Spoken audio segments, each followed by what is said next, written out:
Heyo, and welcome. For those of you wondering where the hell you might be, you are now listening to ESO Spotlight, a podcast about online roleplay and roleplayers in the Elder Scrolls Online MMORPG. For my returning listeners, how the hell are you doing? For our last episode, we had the first cog of the RPMMO-Radio cast, Ashen Phoenix. You might remember RPMMO-Radio is a show hosted on Twitch in which three lovely folk get together, that is, Ashen Phoenix, JazzyBee, and Sibhae. They get together and discuss roleplay in an MMO setting. Ashen Phoenix and I had a nice conversation which I got to learn about the characters that he roleplays in Elder Scrolls Online. And for this episode, I will be talking to the next person on in that cast, and hope to do the same thing. She is someone who roleplays a Bosmer, Ciel Torval, a Breton, Kia Karis, and Geno, and many others, but the aforementioned two are her main characters. She also leads a guild that provides mercenary and quote-unquote courier services by the name of Alanu. On RPMMO-Radio, she always, in my opinion, provides a large breadth of discussion on the topics put forth, from the separation of IC/OC behavior to event coordination discussion. If I were to be a bit more crass, I'd say she's definitely a talker, and I hope to have a candid talk with her tonight. And without further ado, I bring to the floor JazzyBee. Jazz, welcome to the show. As I say to every other guest that pretty much every guest that I have here, God help you. How you doing? Pretty good at the moment. Wine is a good thing. You're going to lead a little something a little stronger. So let's just jump straight into it. Where are you from? How old are you, if you don't mind me asking? Well, I am originally from Iowa, and then I've lived in various states all over the country. And now I live back in Iowa again, and I am 50 years old this year. 50 years ago, of course. Yes. And how'd you get into video games? My husband, actually, when we were first dating, he was a big video game guy, and I would go over to his house and hang out, and he would play them and I would watch, and I was fascinated because as a computer person, and I have been in computers since they came out, but I just used it for writing and searching the internet and doing like office type stuff. So I didn't think of the computer as something to play with. So that was a very new concept for me. And he introduced me to, what was it called? Caesar 3, I believe it was. Caesar 3. Okay, this sounds ancient Roman oriented. Yes. It was a city building game that he played that I was absolutely fascinated with. And he gave it to me for my birthday. And I started playing it, and it just took over my whole world. Okay. City building game settled in ancient Rome. Yes. I'm going to have to look this up because I am a huge ancient Roman history sort of guy, so that's going to be great. Yeah, Caesar 4 or 5 now, I think, is now, but it originally was, and it's not for the current, like, it's an older game. But there's been like Cleopatra and like the Nile, where you could do like Egyptian city building, and I also have some of the other city building games that I still play on occasion, like Banished, which is a lot of fun if you want to pull out your hair. City XL. I'm trying to think of something else. Those are the only two that come to mind right now. Okay. So Caesar was your first video game. Would that Yes. be first event? Okay. Yes. What is your favorite video game? Well, Sims, I guess I had played Sims in the past, and so I always enjoyed Sims. So he gave me EQ2 for my birthday so we could play together when I had my second child with him. We were together by then. And he and I played together, and it became my favorite game of all time. This is going to sound weird, but basically what you and your husband have going is like every gaming couple stream, I would imagine, to play video Probably. games. That's pretty cool, I gotta say. Yeah, that's how we got together. We got together playing in games, and then eventually I kind of transferred to roleplay. And while he's not a role player, he's not the kind of role player like I am. And he really enjoys more first-person shooters and things like that he plays with people, PvP kind of stuff. So he's not as much a role player as I am. But it's still pretty badass, nevertheless. Yes. So we would play. We have our own offices back then, and so he was 10 feet away from me, and we would play and shout between the doors, and he would play his games, and sometimes he would play a queue, and we would play a queue together. But we went our separate ways. I went to a different server that was role play oriented. So we stopped playing together all the time. But he's the one that lit the fire, and then he joined my roleplay guild as the commander, and he kind of whipped everyone into shape, and he was our raid leader and everything else for the game. And he's the one that got me started leveling, because up until then I had a level 20 character, and I didn't level her for like 3 years. She was just level 20, and I roleplayed, and that's all I did. He got me started leveling. That's all and I was playing 18 hours a day, and I was not leveling. I was just role-playing. And then 18 hours a day role-playing. Yeah, because I was having seizures, and I slept a lot. And when I was awake, if I was focused on the game, I wouldn't have a seizure. And so I spent like all my time when I wasn't taking care of the kids, and I often would like stay up all night and sleep most of the day. So Jason had to help with the kids a lot because I was having such a hard time. But I played when I was awake to keep me awake, because otherwise I slept constantly. It was the kind of seizures that make you sleep. So I was sleeping constantly, and I missed like 4 years doing this. Yikes. So he became my commander, and he ran all that stuff, and he got me started leveling because I was bored, because you can only do oh baby so much for ERP, and you can only be the big bad person before it just gets boring. And I was like, I'm so bored, but I love the game. It looks fun. So he started taking me out, going, look at this neat outfit you could have if you were only level 30. Look at this neat outfit you could have if you were only level 50. And that's how he got me. He enticed you with clothes. Yes, with clothes for my character. Because while I am not a clothes person, when I play with dolls, which is what you basically are when you're in a game, you're basically playing with dolls. You are dressing them up to make them look the way you want. And I was fascinated with that concept. And I decorated, and I put, furniture in the homes, and it was so much fun. It was like Sims, but on crack. And it was more interactive than Sims ever could be. And so I started leveling, and then I couldn't stop. And before I knew it, I had 23 characters, 12 of which were max level, and just, role-playing and everything else. And then my seizures stopped, and I went out and finished my degree, and then I got a job, and I've been working ever since. Oh, congratulations. Well, sadly, but up until then, I was a type A personality that worked all the time until my seizures started. So as soon as my seizures stopped, I just went right back to work, because that's what I know. So really, the game was kind of taking the place of life, because if I had been working, I would have been working 12 hours a day. So I just kind of substituted EQ for job. And that's why I ran my guild. And my guild was so successful for so long. So we skipped over a few steps, but that's okay. Okay, sorry. What I want to know now is, how'd you get into MMOs? Obviously through your husband. Yes, that was what started it. And then running the guild for the 12 years that I did, I found that it was extremely stressful. You're preaching to the choir. Yes. So I decided that I needed alts. Well, as I just explained, I had 23 alts and a whole bunch of max level characters, but because I was in the game and people knew all my alts, they would just bug me constantly. So I started leaving the game and going and playing other games. And the first game that I did that with was AOC, Age of Conan.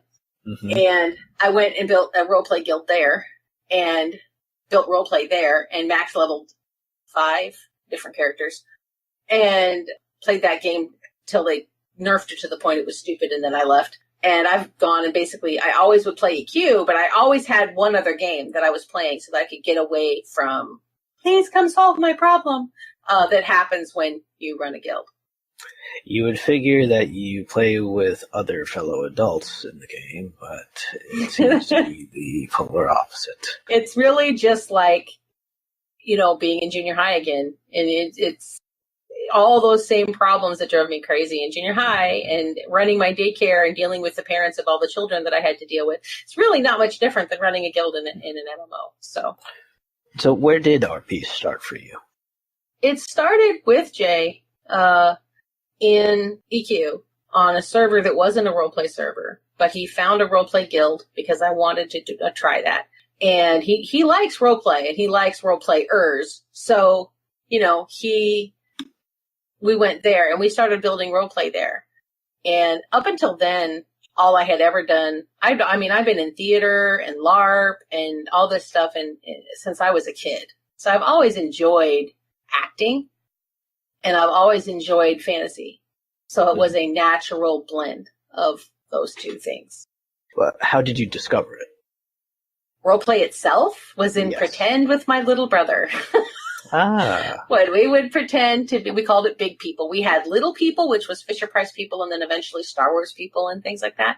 And we would turn our entire living room into the Death Star and build up little blocks everywhere, and it would painted the blocks. I mean, we turned our whole living room into the Death Star and reenacted Star Wars with these little Star Wars people. So it was always a very elaborate thing for me. And then in the summers, when my mom was working, we would go to theater camp. And we would go to theater things and we would do improv and other kinds of theater. And I just became very enamored with the idea of keeping that pretend thing going. And that's kind of where it stood is, you go into LARP, you do SCA, you do all those things, and you're basically just pretending to be someone. And then on top of that was, of course, D&D and being in little D&D groups with people. It's just always been a part of my life as a hobby. So were you a theater geek in high school? I was a working stiff in high school, so I didn't really participate in high school very much. I was an outcast and I was tortured, so I stayed away from all high schoolers. So I didn't get a chance to have a lot of the high school experience that a lot of people did because I was working 30 hours a week and stayed as busy as possible to stay away from school. I see. Okay, I was just curious there. Yeah. Talk to me about your first RP character in EverQuest. My very first RP character was Toyana, and she was a very confused, mentally unstable, childlike character who was a slave to whoever could control her in every possible way you can imagine. My husband and I have always had a flavor of that sort of thing in our lives, so it was a very common thing for me to do in roleplay because I understood it and I enjoyed it. But she was very quickly eclipsed by Vakarina. And Vakarina became my RP character when I moved to the RP server. So she was the one that built the guild. She was the one that I created to run the guild. She was a dark elf, very nasty piece of work, and was a lot of fun to play. So, from EverQuest and obviously Age of Conan, where else have you ventured towards in other MMOs? Oh my gosh. Okay. Here we go. Let's see, there was Aeon. Okay. And Guild Wars 2. Guild Wars 2. Guild Wars 2.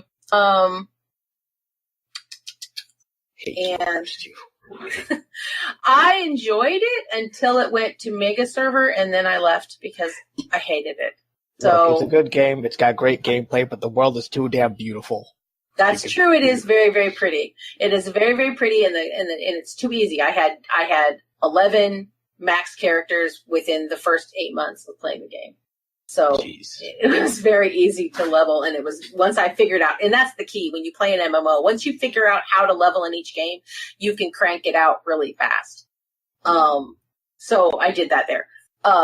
Let's see. So I'm going to write it down here because I'm never going to remember all of them. Let's see. There was AOC. There was Aeon, which didn't last me very long because I got to level 30 and the grindy thing started, and I was done with that. No, I never played WoW. I tried. I did. I went to WoW originally from EQ2. But I could not get past the graphics, and I could not get past the... I don't really know how to put it. It's like there just wasn't enough substance for me. I needed more than it could give me. Okay. Roleplay-wise. I have to be able to identify with the character. And I really think, bottom line, because I've heard everybody talk about WoW, and I think it's just the cartooniness was always an issue. I felt like I was playing a cartoon. not a character, and it wasn't solid enough and wasn't dirty enough to keep my interest. Okay. So what about, let's see, Dark Age of Camelot, Star Wars Galaxies? Lotro. That was the one I was forgetting. I played Lotro. Okay. It says Guild Wars 2. Oh, Tor, duh. I played Tor for a long time. Guild Wars 2 was about a year. Tor was about off and on for about 3 years. Okay. I really liked my character in that game, so I had a lot of fun. What did you play in Tor? She was that really painted up, tattooed Twi'lek, and she was a Sith. And she was evil, and it was fun. I tend to like dark characters. You might notice a pattern growing here. I kind of noticed when we first started talking, but I like since it's out there, I can call you crazy now anyway. Yeah, it's okay. Yeah, I usually play scouts, and I usually play assassins and things like that. I enjoy the intrigue that goes along with it.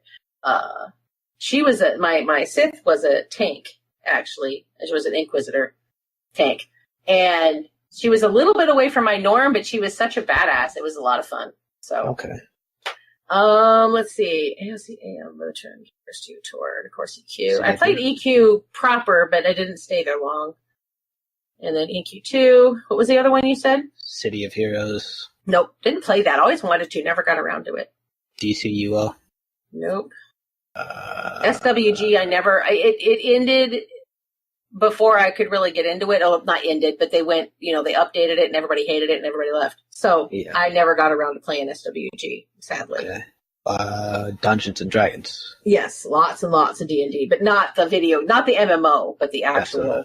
Okay. Wildstar. Tried. No, I saw the cartooniness and I knew where that would go. So no, plus I just don't like flying foxes or whatever the hell those things were. So Final Fantasy. I tried that. I had a hard time with that. It was a little too fantasy for me. The whole flying little creature with the balloon coming out of its head was really hard to get past. Although I love the crafting part of the game a lot, but I just couldn't get. I just could not get into the role play there. I just couldn't. I tried. I really, really tried. Couldn't do it. Ended up in ESO. Black Desert. No. Wanted to, never got around to it. I was really poor when it came out. I never got around to doing it. Okay. Star Trek. Wanted to, never did. Wanted to, still may someday, but I haven't yet. Arcade. No. Okay. I think we've covered them all. There's a whole bowl. There's so many to go through, yeah. But those are the basic ones that I'm very role played. If I try it and I don't like it, I won't role play because I have to be able to not only be able to role play, but I have to be able to enjoy the game, or there's no point. It's what cost EQ its life with me eventually, was the toxicity of the role play community on top of the fact that the game is completely unplayable at this point. It's just stupid.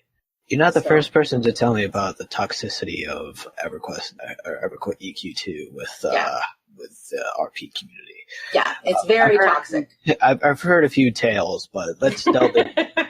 What exactly about it was toxic to you? Well, the thing is when it started out, it was fantastic.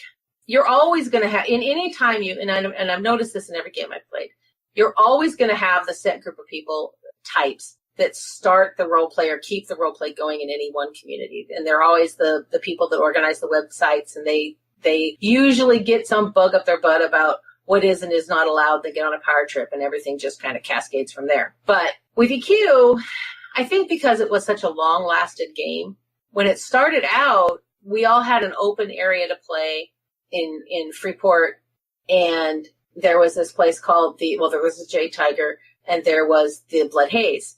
And these two bars provided an open role play area for everybody, including trolls, which was a pain in the butt. But so it was like the Withered Tree.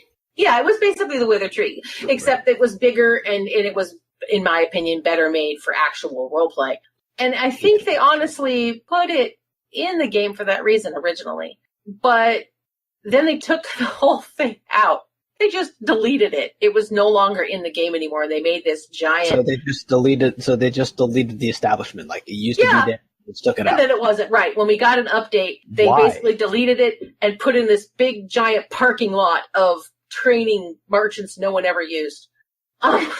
They never gave a reason. I don't know. It made no sense. It was like, why would you do that? But by then we had guild halls and houses, major houses. And so, the roleplay community just went underground at that point because we didn't have the open roleplay. And that was the beginning of the end. Because the minute it went behind closed doors and it turned into power plays and drama and who likes who and who's doing who. And you have people who are like, well, if you're dating him, you're actually kind of married in real life. So you can't RP with anyone else but him. No lie. This was a thing. I am married. I don't want another husband. Thanks. And then, of course, one by one, all the good role players left for various reasons. Some people just didn't have time. They had kids, they had lives. We all were in that game for 12 years. So everybody kind of grew up. So that was one of the problems. All the good role players, all the really good, solid, decent role players in bulk kind of wandered off to various games. And most of them never came back. And the ones that were left were people whose computers will only handle EQ or who really just couldn't let go of the game because to them it's more than a game. And that's a recipe for disaster. I can kind of get that to a certain extent, yeah. Because at the moment it stops becoming a game and it becomes personal, the ability to separate OOC and IC kind of flies out the window. Sure. But at the same time, you also do have that sort of thing where if you've RP'd on a game for a certain number of years, spent so many hours. Oh, no, totally. Yeah. I mean, I have a 12-year storyline in that game. I have never had a harder time leaving a game in my life. Right. Or leaving anything. For them, I left my second husband easier than I would leave that game. That was hard for me to finally leave and know that I'm probably never going back. I have a guild, I have money, I have power, I have a story that's 12 years old and it's so intricate and involved. And the history that I have with, 50 some players that were in and out of the guild and with my character and in part of my character's family. And, we were adopted in or actually married in and all the other stuff that happened. Right. That is really hard to leave. And it got to the point where before we all kind of left for the last time, there was about 20 people and we were all kind of there together, but we were just RPing with each other. We made bars for each other and we made, we only were RPing with each other. And it eventually just got to the point where when some people left, everybody else did too, because the people you were role playing and making stories with left. Where do you go? Well, they were that central. I can imagine. Yeah, because there was just nowhere else to go. It was, my characters were intricately linked with other characters. So when people started leaving, it just really screwed up the role play. So speaking of leaving, we're going to go ahead and leave this question and move on to the next one. How did you come across ESO? A good friend of mine and I were in beta together in that game. Beta tested it. And we were in there together. We had a good time. It was a god-awful game. Absolutely awful. Oh, my God. But I loved Elder Scrolls. I loved everything I'd ever read about it. I loved their lore, and I really just wanted to play it. In Oblivion and I never was able to play the games because I never had the money. And I played MMOs. I didn't play single player games for the most part. I see. My time was very limited at that point, and I just never got around to that. I did try a couple times when people had it on their computers or on their PlayStations, but I don't play on a PlayStation, so it's really hard for me. But I did enjoy it. Nevertheless, when the MMO came out, I was like, yes, I was really excited, and I was so horribly, awfully, depressingly disappointed with the game when it first came out that I did not buy it when it came out, and we went back to EQ. Okay. So my friend Strafe came back to the game when EQ went completely toxic and the water turned black. It was like, I'm out of here. I'm done. I'm sorry. I love you, but I'm done. I am going over here. If you want to role play with me, this is where I'll be. And I was like, oh, it's such a god-awful game. Fine. I will come. I had no intention of leveling. I was just going to go there, roll a small-time character, and come and role play with him. And that's how I started in it. So now I'm in love with it. So was this before? Obviously, beta was before One Tamriel. Yeah. Did you play off and on until One Tamriel, or No, I did not play until after One Tamriel came out. Okay. So just before the housing came out is when I started playing with my friends. So the water turned black after just once housing came out.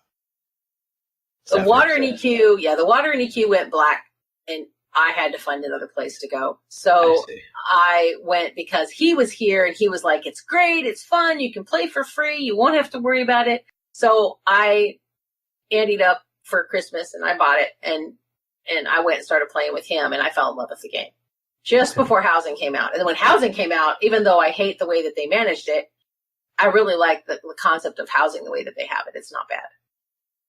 So how did you come up with your first RP character in ESO? Let's see. I rolled several times trying to find a character that I liked. And I eventually settled on it. I wanted to build a character that I could build role play with his character. His character was an Altmer. So we ended up he's my character's uncle. So she's Breton, or looks Breton, and he's Altmer. And that's why I rolled her, and then I just started learning the game that way. So I learned the game on my sorcerer, because I figured sorcerers are generally easier to play initially than any kind of scout character. So I learned the character, and I usually learn on mages first. That's my pattern. Well, who is your mainstay character now? Now my mainstay character is probably Seols, who is a scout. My first character, Kia, is my guild leader, and so I play her for guild things. But Kia is my primary roleplay character, and I'm on her more often than anyone else when I'm at the tree and when I'm role playing in open areas. So Kia and Seols. Yeah, I didn't plan on their names being so close together. I'm not sure how I didn't see that until after somebody shortened it to Sia, and I realized I had Kia and Sia. So let's dive into Seols first. Okay. Where does she hail from? Tell us about her backstory. Seols is a Bosmer, and she was a slave. She was purchased from pirates and when she was a toddler, and was raised in a cage and then taught to do pit fighting by her master. And eventually she got good enough that she killed him and ran off into Black Marsh. I'm shortening the story a great deal. Fighting Bosmer. Yes. Because she was, young and she was a kid and she looked small. People assumed she was younger than she was. Okay. And they would pit her against other children in these pit fights. And oh, okay. I got it. And so, when she got older, though, they were who knows what they had planned. I haven't ever really delved into what could have happened, just that she kind of played it cool until she got him alone, and then she killed him, and she ran off into Black Marsh. And she was in Black Marsh for a very long time. She does not know how long she was there. She thinks she's around 25 or 30. She's actually over 100. So she was there a long time. She became a werewolf through a boon from Hussein, and that's how she survived out there, because she was almost dead when she took the boon. So they eventually chanced across a hunter. He was injured. She returned him, he was a Saxleal, returned him, Argonian, to his people, and because they were thankful that she had returned their friend, or their patron, tamed her basically, taught her how to talk in their language, and taught her how to wear clothes and not kill everything that crossed her. She was feral. That was the beginning story. That's where it started. Was a barely unferal, has been working as an assassin and a thief, and chanced across Kia and her friends and ended up kind of being tamed even farther with them. So your characters know each other? Vaguely. I mean, they're friends, but they're not close, and they don't share secrets or anything. But yeah, they know each other. Okay. Because I could see it become like a vector of metagaming if one's not. Yes, it does. Yeah. But you have to be very careful when characters know each other. But as long as you keep it casual, she doesn't know everything about her mistress. She just refers to her as the boss. And she's healed by her on occasion, and it allows me to have a healer without having to dig up everybody else when she's wounded. So that's handy. So does she still carry around her lycanthropy now? Yes. She's still like him, but she wears wards and hides it very well. And she doesn't tell anyone. Most people have no idea she is. She doesn't tell anyone. She's currently with a man who's also a werewolf, and she finally told him. Okay. So only one person knows. If anyone else knows, it's medicating. All right, folks, you heard it here first. You have been warned. There are a couple people who do know because they've guessed. Right. Just because of the way she reacts when she sees silver, because she backpedals away like it's fire. That sort of thing. But most people do not know, only the people that have known her for a very long time that are within Kia's organization who have crossed paths with her enough that they've kind of figured it out, or she's come out and just slipped up and told them at some point. But very few people honestly know. Okay. So let me ask you this. What was the OSC decision behind making her a werewolf? What was there an appeal to it? Well, yes, Black Marsh is a harsh place.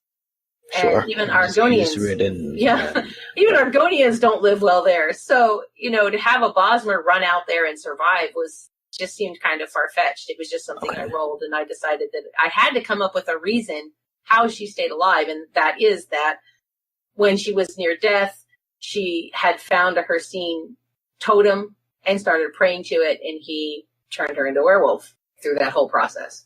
Okay. And how has that enriched your RP in any way, if it has? Or is essentially what I'm trying to say is how big of a consequence has lycanthropy been on your character?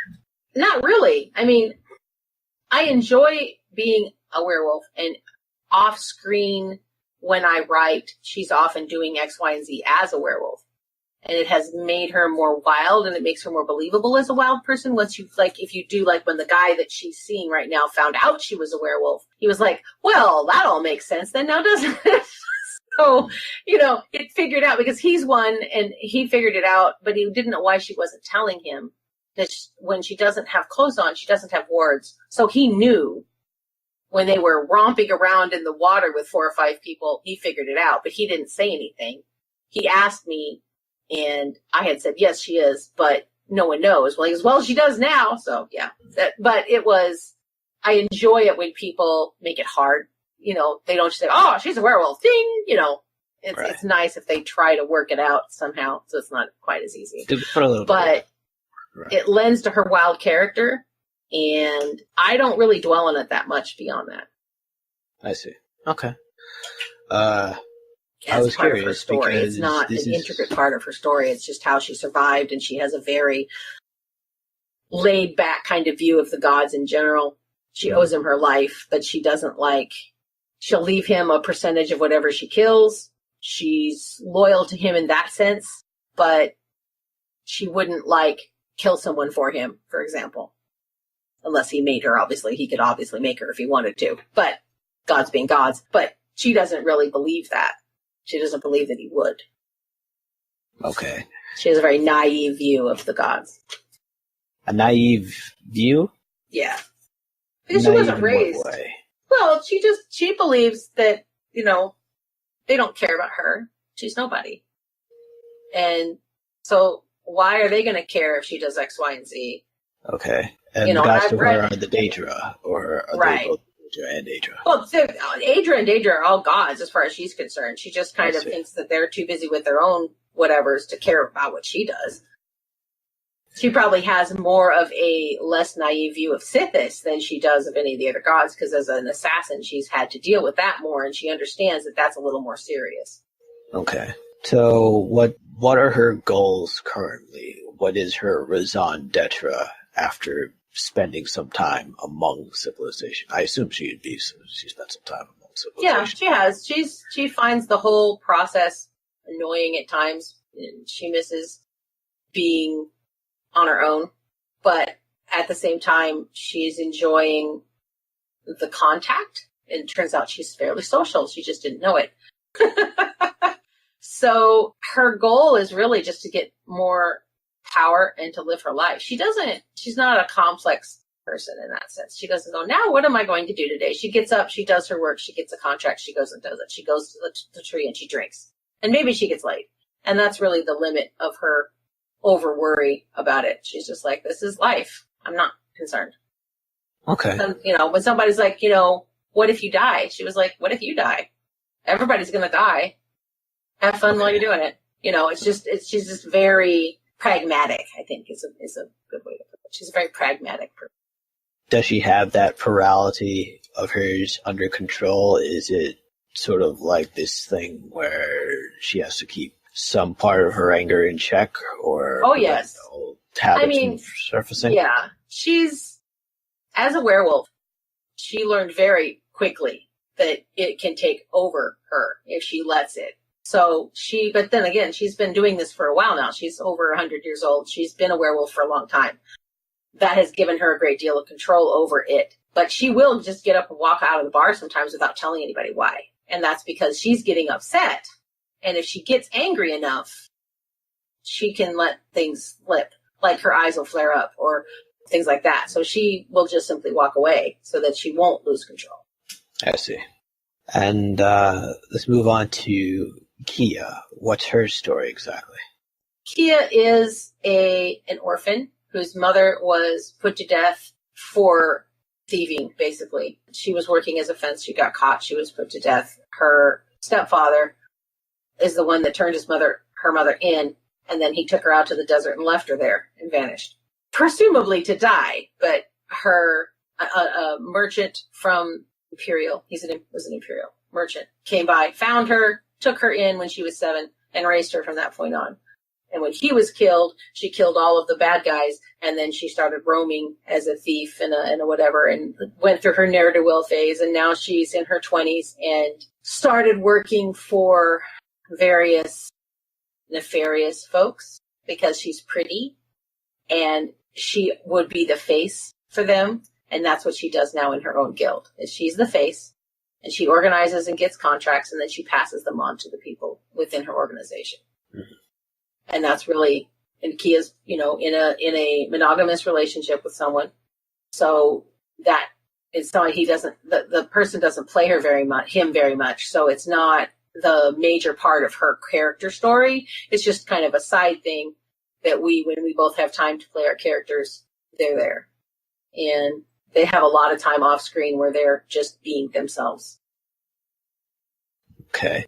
Walking into creating your characters, do you usually have an idea of them, or do you just basically go off an inkling and then see where it takes you from there?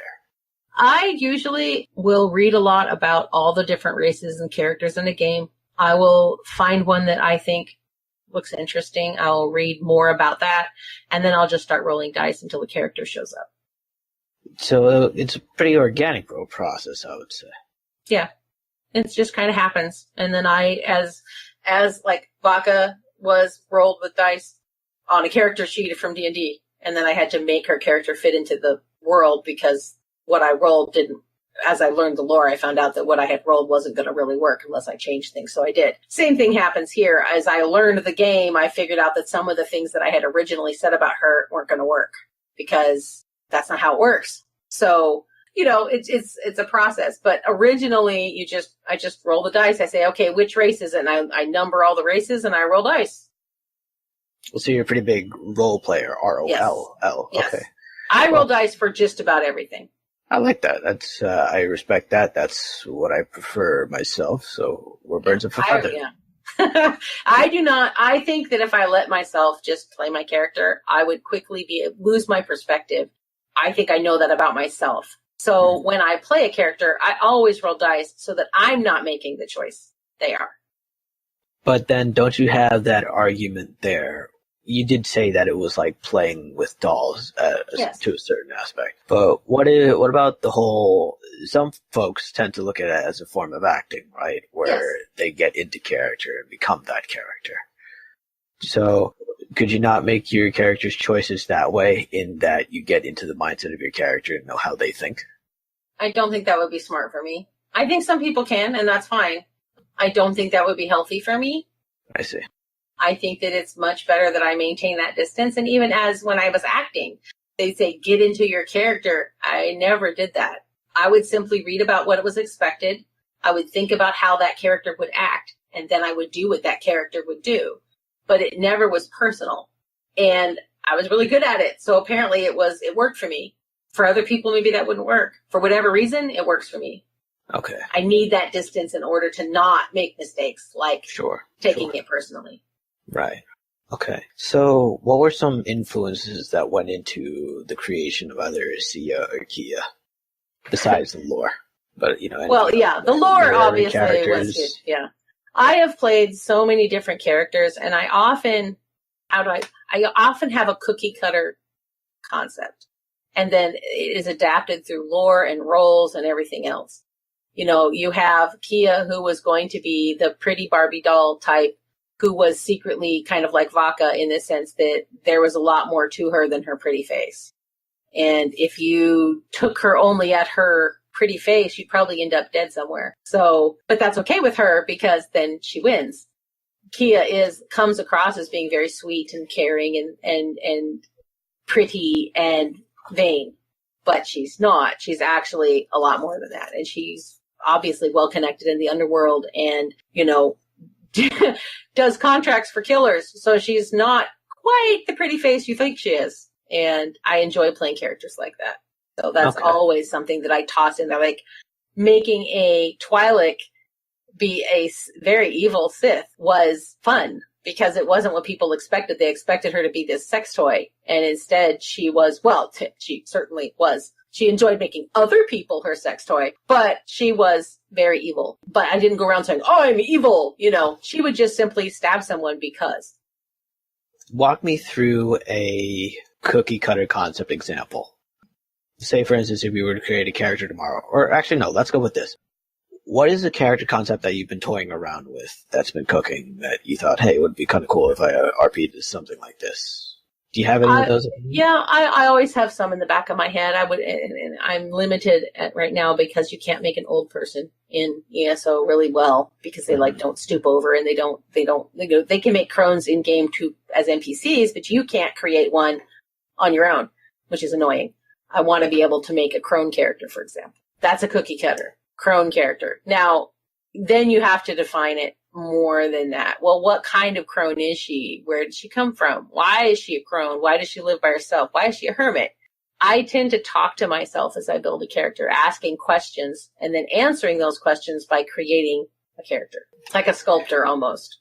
I don't know if you've ever seen Rambo, but there's this one part in Rambo 3 where the colonel's talking to him. Anyway, I'm going off track here. Moving on to the next question. Let's look at Sia again. I know I'm flip-flopping back and forth here, but let's look at Sia again. And let's look can you give me a significant event that has changed her? It can be in her backstory, or it can be through RP, whichever. But it's at a event or happenstance in which you look at and say, this was how she was before, this is how she is after. How did it change her and in what way? Well, Sia was very sociopathic when I first rolled her out.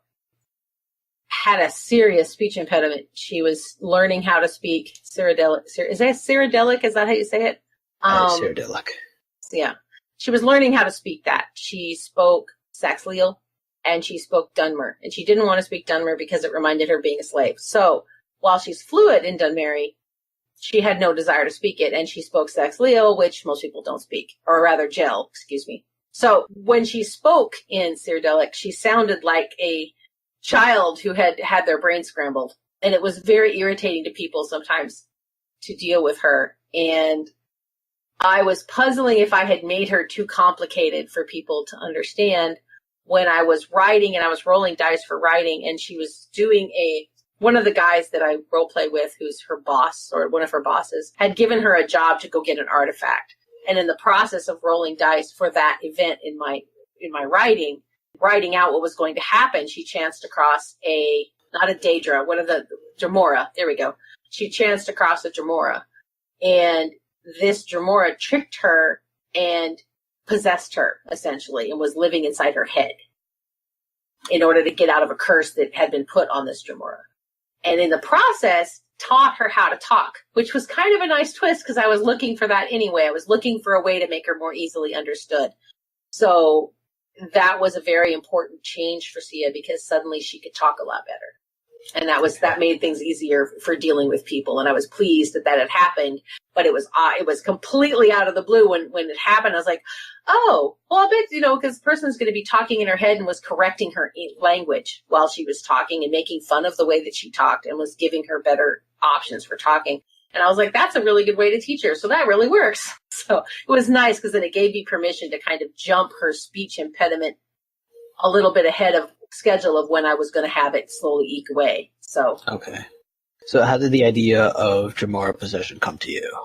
I just rolled. I mean, when he gave me the idea of going into this dungeon, of course, I've been leveling all my characters, and she was max at this point.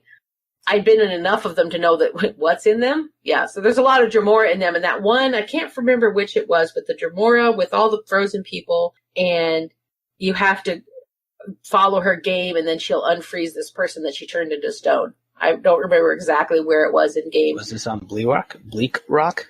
No, it was later on in the game. Okay. And it's a big dungeon thing that you do.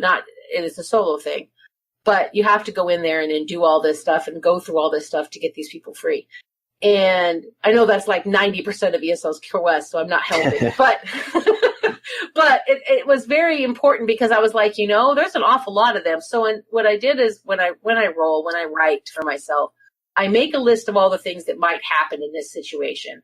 And then I make a list of all the things that Sia might do to each one of these things. And then I label them with numbers, and then I roll. Gotcha. So the story was formed through dice rolls to figure out what was going to happen. And there was a jhamora in there, and then the rest kind of happened.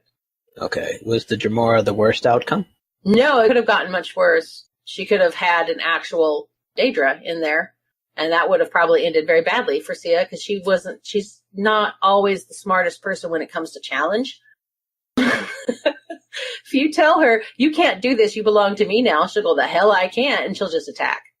That only worked because the jhamora wasn't expecting it. A Daedra would have been like, zap, you're dead. So, yeah. Okay. It could have worked out much worse for her, or I might have rolled badly and the thing would still be living in her head, screwing with her, and she'd probably be crazy by now. So, it was... So how did the jhamora eventually get expelled? I rolled that... a while back, actually, I should probably back up a little bit. I rolled that someone has been keeping track of her. This same person is the one that the cave home that she has right now, the big cave thing. I had to come up with a reason why she would buy it. Well, he bought it for her and then sold it to her. He's been watching her.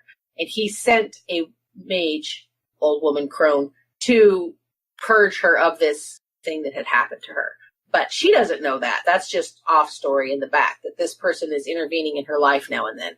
And in this sense, he realized that if this thing remained in her head, and he could, for whatever reason, see it because it was magical, and I had one of the other mages had already seen that something was going on with her because they could see that she was not herself sometimes. So he sent this old woman to purge her, and then did. So, but that was all chance rolls. It just happened to work out that way. Okay. So who is the fella, if you don't mind me asking? I don't know yet. I haven't developed that part of it. Just it's someone that she's crossed paths with. Some secret benefactor. Right. That works within the assassins group that she has crossed paths with and is impressed with her and has been watching her. Is she the Dark Brotherhood, or is she? Yes. Is it just okay? Yes. Well, she also is her own. You keep saying assassins, so sorry. I'm still learning the lore phrases that I need to use. But yes, the Dark Brotherhood, and she's in the Dark Brotherhood, and she's risen up quite a bit in that organization working. And there's been a couple other players that I've kind of bounced off with while they're doing it too. So we all kind of know each other distantly. It just kind of felt right. So I went with that. I rolled some different options that could happen, and that was the one that popped up. So flipping the question on its head a little bit, let's gear that towards Kia. What was a defining event for her in which this was Kia before, this was Kia after? What was that line for her? Well, originally, Kia was supposed to be a pretty face that was actually very dark and had done a lot of bad things, was a bandit, was, had killed in the past. I expected initially her to be more Seol-like. If the roles went that way, that was kind of what I thought she was going to be my only character. I've gotten to where I don't have nearly the alts like I did in Q2. But it didn't work out that way because my friend that I was role-playing with wanted to make them involved story-wise, and I like having family members. It's a thing. So we decided to make him her uncle, and in the process of having them discover that they're related and that his brother is her father, changed a lot of the dynamic when it came to dealing with Kia and who she is. And she was dating a character who was very possessive, and she was very not a monogamous person, but it just between those two things coming down, her whole character shifted quite a bit. Dice rolls aside, there was no way for her not to change when she fell in love for the first time in her life, and she finally had, other than her father who had passed away, who raised her, had a significant family member that was taking care of her and was concerned for her well-being. And he joined her organization and started helping her. So she changed a lot. She's still very much that elite kind of seeming aloof person, but there's a side of her that has a family now, and that changed her drastically in the way that she interacts with people. In that she now has a stake. Yes.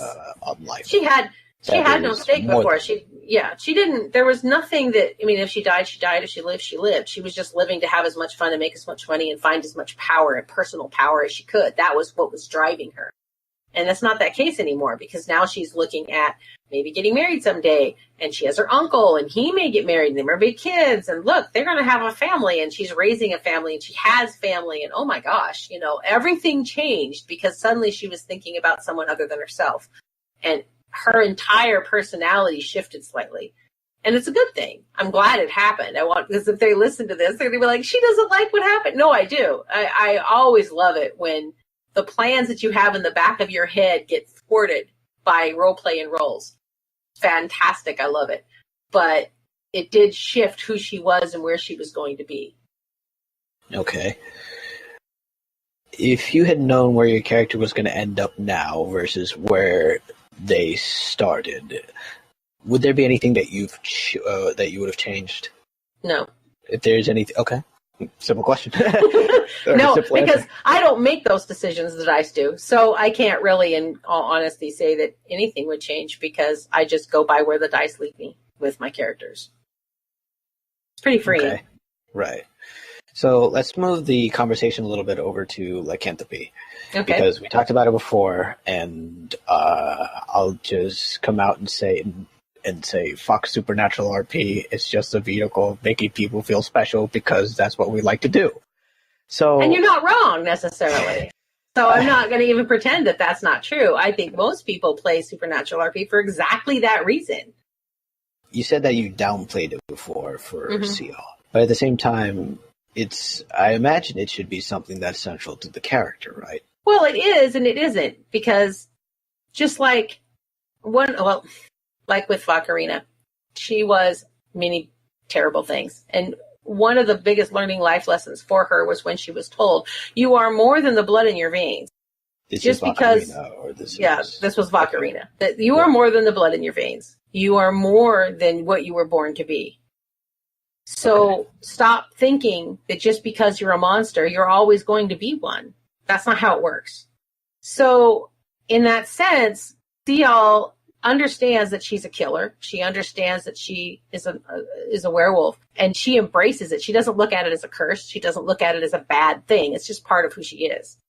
But it's also nobody else's damn business. And she doesn't feel that anybody needs to know what she is. And, she's been chased by hunters, so she learned the hard way that she needed to keep her damn mouth shut when it came to what she was. And she's taken great pains to try and make sure that she doesn't accidentally chance on a hunter and get herself killed. Okay. So let's entertain that situation where a werewolf hunter, another RPer, realizes that she is a werewolf and acts on it. Mm-hmm.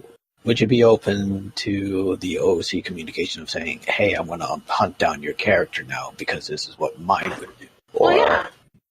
As long as he understands that it goes both ways. And that's the problem that I run into with hunters.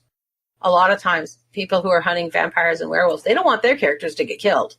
They don't want their characters to suffer. They don't want their characters to be wrong. They don't want their characters to make a mistake and not be able to win. And the moment that happens, it ceases to be fun for anyone. If my character my character can die and will die. If the rolls are bad enough and she ends and it's not something I can wiggle out of, like 3 1s in a row, I have to entertain the idea of killing my character. That's the way it works. Has this ever happened? Yes, I have killed my characters before, and I will again. I almost killed Vodka, and the only reason that I didn't kill off Vodka was because my entire guild was like, you can't do that, and we had a long talk, and there's not a lot of times I will bend against dice. But they had a point that the whole guild centered around vodka, and we were 150 people strong, and it just didn't make any sense. So I agreed to have her survive by the skin of her teeth, and she did, and she went on, but she was out of it for 3 months of real life. Okay. So she had to heal, and it took a long time because she was really badly hurt. So I'm big on consequences, and my character plays a werewolf, and sooner or later I may actually meet a real hunter that isn't going to be a douchebag and is actually going to understand that if you come after Seols, she's going to have like 30 people that are in her little circle that are going to come after you. Now, if you're okay with that, I don't have a problem. You might be able to kill Seols. There's a good chance you can. She's a little thing, and she's an assassin, so she does great when you don't see her coming. But face to face, she's little, and she may be strong, and she may be good, but she's not that good. So when I spar, for instance, with somebody, she usually loses. And I have a problem with that because she's little. And one guy was like, I really thought you'd do better. She goes, I do great when you don't know where I am. And he laughed, and he was like, good point. So in what way is this not a snowflake factor for Seols? Because it's not. Because she can be killed and will be killed. It's just another aspect. It's no different. I mean, really all role players' characters are snowflakes in one form or another, if you really want to look at it. We're special. Well, there's a difference between individualism and snowflakes. There's a very fine line between those two. You get somebody that wants their character to be, special in some way. We all do it. All of us. There's something about our character that makes them special or unique or stand out, just like there is for us. The difference in roleplay is when you refuse to accept consequences. Then you become a snowflake. Until that point, it's just a character that you rolled up. Okay. So long as someone is willing to accept consequences, they are not a snowflake. Yeah. If you want to be a big, bad, ugly, vampire who's 5,000 years old, not in this game, but in other games, and you want to act like a 5-year-old, I'm throwing the flag and saying you're a snowflake and I'm not going to roleplay with you anymore. Because it makes no sense. A 5,000-year-old vampire is going to act a certain way. Period. He's been around a long time. He's not stupid or he'd be dead already.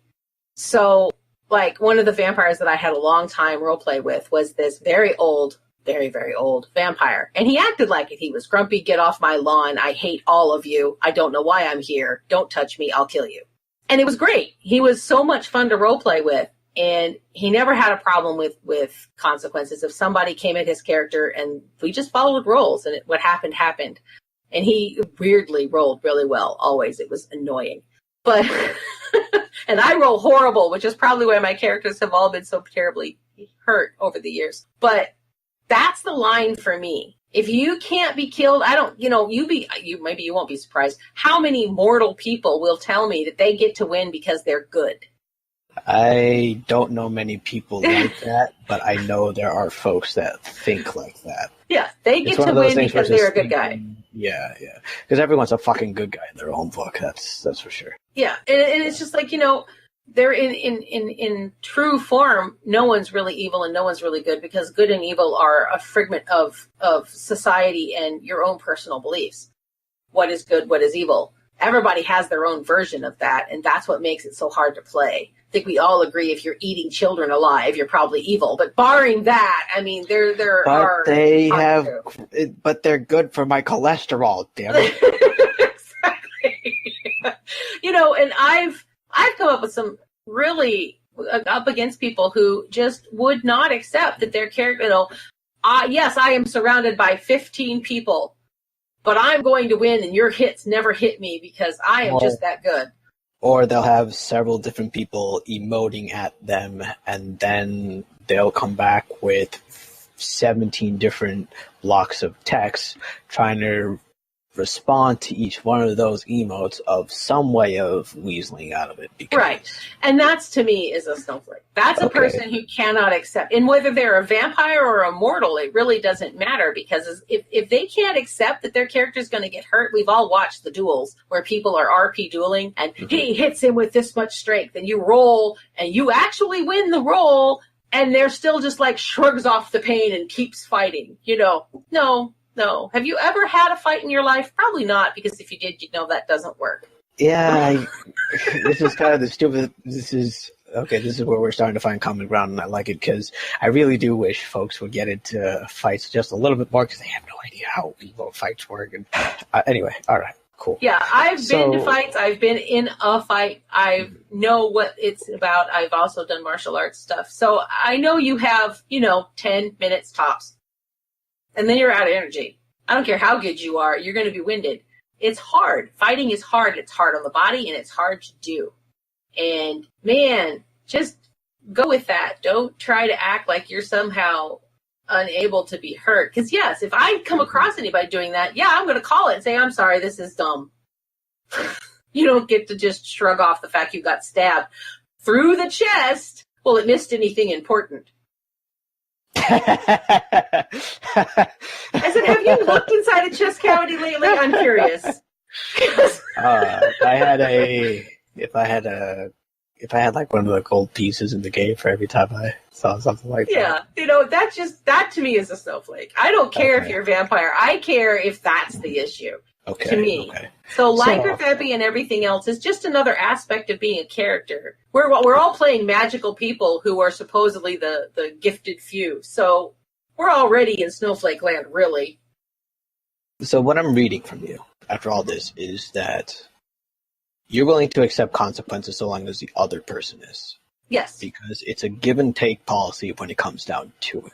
Would that be fair? That's fair. Okay. Yeah, all right. That satisfies my curiosity. Okay. So you talked about leading guilds in the past, and it sounds like you're leading a guild now. Yes. Talk to me about your guild leadership experiences, because this has always been a fascinating topic to me, is how has guild leadership changed you as a person? Oh my gosh. Well, it certainly made me more cynical. I struggle with that, especially because I work within social work. So, I used to think that there were far more sane people in the world than I think there really is now. I've come across far too many games to believe that that's true anymore. I've also decided that the average person is about 15, at least that plays MMOs. There's always going to be exceptions, but the whole junior high concept, and that all of your tunes belong to me. If you and my tune have digital penis exchange, we're suddenly linked forever, and you should love me as a person.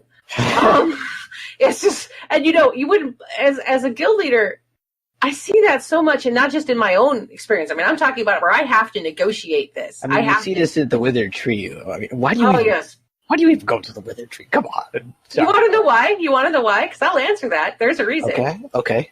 I like random RP. That is my thing. I enjoy RP in all its forms, and scripted RP has its place, but I like random RP. And there's nothing more random than a tavern full of people that I probably would never even talk to if they weren't in the Withered Tree. Filled with all walks of life. Right. So most of them bad. No, I shouldn't say that. Most of them bad, and most of them not even, many of them new to RP. I shouldn't say they're bad at RP, because there are a lot of people that are just new, and they don't really know how to do what they're doing, and so they come off as being kind of And I've been told I'm a horrible RPer by some people because I don't type paragraphs of text. Yeah. So, and people are welcome to think that. I do not spend a lot of time typing paragraphs. I keep it succinct, and I separate my emotes and my talking between spatial and emotes. I very rarely type what I'm saying as a character in my emote. That's a very rare thing. It has to be there in order for it to make sense for me to do that. So, I can appreciate the succinctness, because you do get those paragraph RPers in a public setting where chat spam isn't. Yeah. And they want you to wait and not do anything. Nobody is supposed to do anything until they finish their 3 paragraphs. And they put the little C, continued. And then once and if you interrupt them, they're like, I wasn't done posting. Well, that's nice. This is a tavern, sweetheart. Have you been in one? Probably not, because nobody's going to stop listening to you blather. So get to the point. Come on. And I understand that it comes from places like WoW and Lotro, where it's a different environment and you want to get everything out there all at once because then other people are going to do that. And it's just a different way of doing things. It just drives me crazy. But I like the taverns because you're forced into a situation where your character has to adapt. And granted, my ignore list is so long I can no longer put anyone else on it unless I kick someone off. Right. I do not tolerate that when somebody's being a troll. They go on ignore. It's that simple. If somebody is being an idiot, they go on ignore. I have too much in my life to deal with that. I'm not here to babysit. I'm here to roleplay. But I go to the tree because I'm more likely to meet tons of interesting characters, at least on a superficial level, and roleplay and figure out how my character would react to these people. And it's fun. It's addicting. I love it. Okay. That's respectable. I can respect that. That's good. Because you're always, you don't want to stay confined to one circle. That's very right. good. And I find that I grow my roleplay very quickly when I go to taverns because I will end up getting involved in other people's roleplay and other people's storylines. And that's where I've met most of my roleplay guilds that I'm in. That's where I have grown Seols and her, that's where she met the guy that she's currently with. Was in a tavern, and she just walked over and poked his tattoo and said, "Neat tattoo," and they started talking, and they ended up dating. So, it's one of those things. I don't know this person from Adam. I've never met him before, but we started this role play, and it's been a lot of fun. And I would never have met him if I didn't go to the tree where there was all of these people role playing, most of which you're just like groaning. But you go there because you're there to help people role play and build their characters, and you're doing the same thing. Okay. So tying it all back to the original question, which is guild leadership.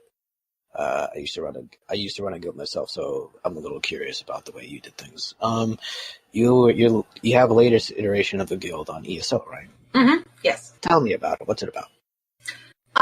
Kia started out with connections, and she realized that there were too many people trying to send mail by hand to people because they didn't trust the mail system, because obviously it would make sense that it's censored or at least read by someone, and it's never completely safe. You start plotting the death of the king and you send it via mail, somebody's going to find out. So she started hiring urchins and things like that, people that are less to be noticed, beggars, things like that, to deliver something for her. And then other people were like, would you deliver this message for me? So then she paid somebody else to do it for her. And before she knew it, she had an organization. So this guild is that organization called Alanu. And it is about messenger services and contract negotiations, all done on the sly, away from the mail system. And they have drop points that are like marked rocks and marked poles and things like that all over Tamriel. And they have set paths that certain people take every day and check those spots to make sure there's no messages. And if there is, they deliver them to where they're supposed to. Mm-hmm. So it's a messenger system, and it's a waterhouse or watershed for contract killers and people who want a contract killer, or people that want something stolen, or people who are like, I need this artifact, this person has it, how much for you to go get it for me, sort of thing. And then she lines them up, and because they only know her, they don't know all of her messengers. They don't know the people that work for her. They just know her and her pretty face. Mm. So if something goes wrong, all they can do is try to find her. They can't find anybody else. And so that's what makes it interesting and alluring to people who live on the other side of the law, because they know that the only person that anybody's going to know is Kia. She's taking the risk, but you're also paying her for that. And so each person that's in the guild, I mean, I don't make RP for anybody anymore. I'm just making a place for them to make their own RP. Okay. So because folks do like to be spoon-fed. Yes, they do. And I do not have the time or the energy to do that anymore. I don't have 18 hours a day to spend role-playing. So what I do is I simply tell them, you can work for Kia as a messenger. You can work for Kia as any number of acquisitions or assassinations kind of a thing. You can role play that you get your assassination contracts from her when you're not doing it for the Dark Brotherhood.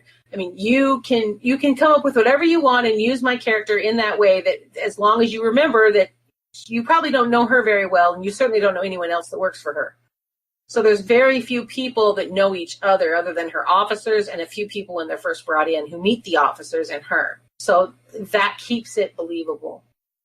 And then we have a very growing large OOC faction within our guild that's just OOC, that's only out of character, or they're non-role players who are friendly to role players, because that's the only prerequisite, is that you have to be friendly to role players. If I find out that you're hassling or trolling anyone, you're out. Done. Okay. Will not tolerate trolls.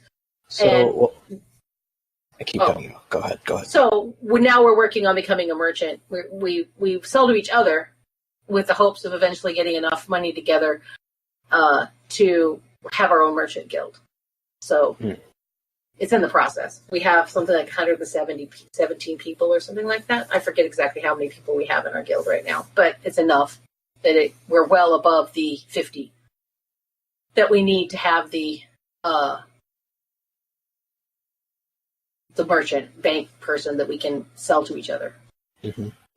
So would you mind going over the guild structure for me? Because you use a few terms that are kind of native to my mother tongue, as being Indian. So I was kind of curious.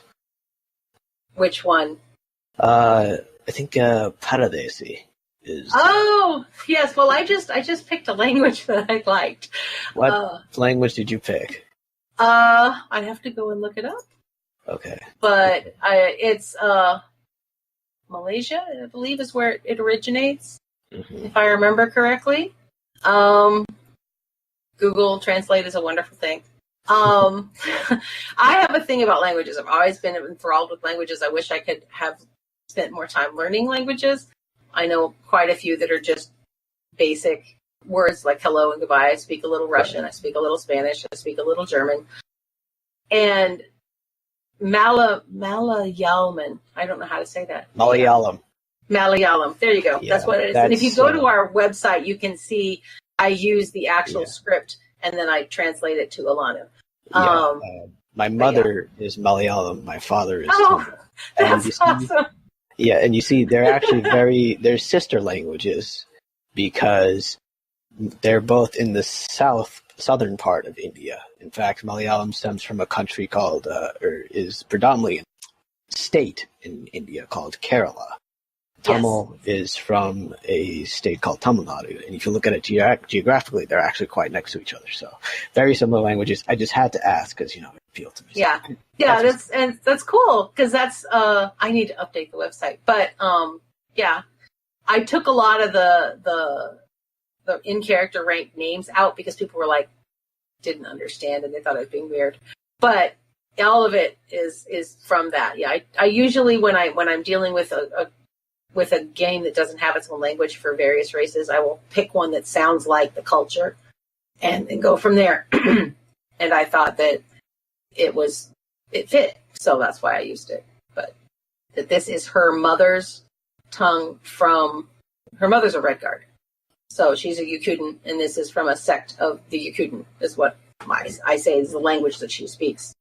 Is just a sect of the Yakutan. And then her father is an Altmer. Her father's an Altmer, her mother's a Red Guard. So she just says she's Red. An unlikely combination. Yes. Well, he was a thief, she was a thief. It worked. And they made a baby, and then he took off. And is probably dead. So the father's probably dead. The mother is dead, and the father is probably dead as well. So she just has her uncle as family. Gotcha. All right. So now I want to get into the meta conversation a little bit. Okay. It's so I'm really great at segueing into topics, so I'll just make it direct. You're a female gamer. Yes. And we're in an MMO, we're on the internet. And the internet can be really misogynistic at times. It can be downright hostile. It can be really toxic. Yes. So talk to me about some of the hardships or some of the toxicity that you might encounter because of, well, frankly, what's between your legs and what's between your character's legs. Yes. Well, I am bisexual by my own reality. And actually pansexual, if you want to get specific, but I usually just say bisexual. It's easier for people to understand. And I play both male and female characters. Primarily, in this time around, they're all female. I'm not really sure how that worked. But usually in other games, I play a mix of them. I grew up in the 70s and... Flower power. Yeah, 60s and 70s and 80s, when sexism was still considered to be okay. And there wasn't a whole lot being done about it. So I have and plus all my friends were men. And anytime that they started treating me that way, I usually just punched them. So being a tomboy, I didn't tolerate that. My experience is probably very different from some other women, because if somebody starts doing that, I just don't talk to them anymore. I eliminate people out of my life that do that. But obviously it's there. There are lots of people that view women in games is either you're lying and you're not really female, or, which is often the case, or if you are female, you're just here to get digitally laid. Really? Also often the case, yes. On women looking to get laid on a game? Mm-hmm. I mean, you would kind of see that from guys who would play as girls, female characters, and then gratuitously sit around in the tavern all day. Yes. So I'd never heard of that before, really. I haven't. Well, I've certainly met some women that's exactly what they do in this game. That's their sole focus. Their sole purpose in life is to create RP so their characters can get laid. I'm assuming they enjoy the attention and the erotic enjoyment of watching their characters not visually, obviously, but verbally go through all of this.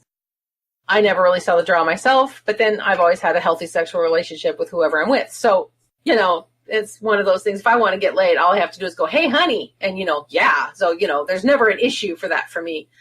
But in game, I've met just as many men played by women as I have women played by men. So I think that a lot of times the sexism that's being experienced goes both ways. Sometimes it's women thinking just because you play a woman that you want to get laid, and it's a woman who's playing the guy that's doing it. Mm-hmm. You understand? So it's so complicated an issue. It's definitely there. That's why I wanted to get into it. Yeah. Toxic masculinity goes for both genders do it. And I've experienced it from both sides, from both genders at any given time. So I've never felt that it's any more one side than the other. I think there's just as many toxic women who engage in toxic masculinity as there is in toxic men that push it. So the only way that I've ever dealt with it is that I don't put up with it. If somebody starts talking like that, I'm like, done. And not like Mike, who's like, go get me a sandwich, because his wife's going to smack him.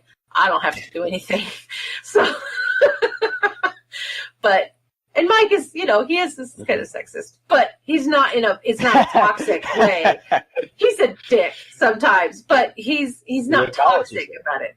He acknowledges it. Yes, he does. He acknowledges it. He says, I am a sexist. He's fine with that. And I can be too. My husband every now and then will be like, you're such a sexist sometimes. Because I am a tomboy, I think it's easier for me to blend in. Misogynists don't always lump me in because I'm often one of the guys, at least in a sense. And so I don't experience like they do because I'm not babunga, babinga, you look at that girl, I'll be like, yeah, she's pretty hot, I'm not helping. So I have a problem with that sometimes. But in game, I have noticed that as a girl, when I play a girl character, I get treated very differently than I do if I'm a guy, which is probably why I play more girls, because I have more fun playing a girl than I do playing a guy. Men are often shoved into this mold of being ugh and big bad guy, and I think that they have more of a problem branching out into being the feminist guy or the female. There's a gentleman that goes around who isn't a female tune, but plays a guy that looks female, but is a guy, and I know he gets all kinds of crap for that, and even from some of my friends when I always step up and say stop that. So that toxicity is there, but it's no more there than it is when I work at any job. So it's not as maybe as jarring for me because I work around it. Because when someone says something to me that's very toxic, like I had a boss who told me that I look like whose bed did you just crawl out of? Jesus. And I looked at him and said, your wife's, and kept walking. That's a pretty good comeback. And he was like, he never asked me that again. And all the guys I used to drive, I've driven school buses, I've worked around mechanics.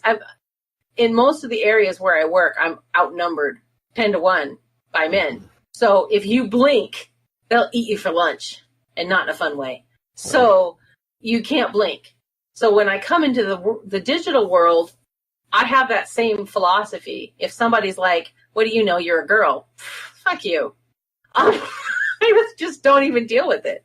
Right. So maybe it's different for me. I don't know. But you've seen this happen to others, right? Oh yes, quite a bit. What is your first reaction? Anger. Is it anger? Okay, obviously. Second reaction.